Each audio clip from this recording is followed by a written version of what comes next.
So what's this little beastie in the corner here? Austin Seven. This is my little retirement job. Just throw an engine in and use it for local trips, I thought. And so I bought £1,000 worth of engine. I will show it you. This engine here I bought about 15 years ago when I retired, and it's been nothing but trouble.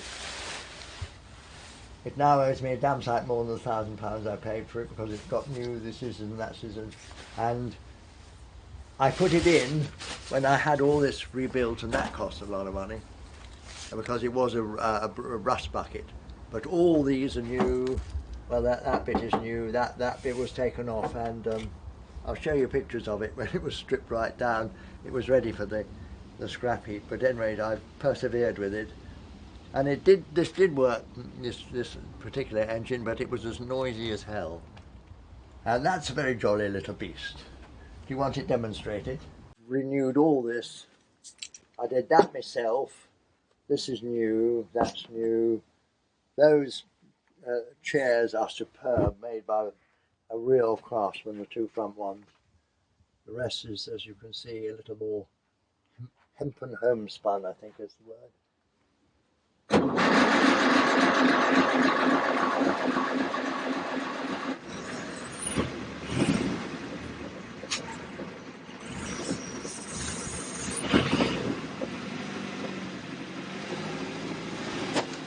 This is a 1938, so it must be one of the last batch that were made before the war, before Austin turned over to wartime production. It's a Ruby Torres, it's right.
Fairly hair raising to drive, but it goes now.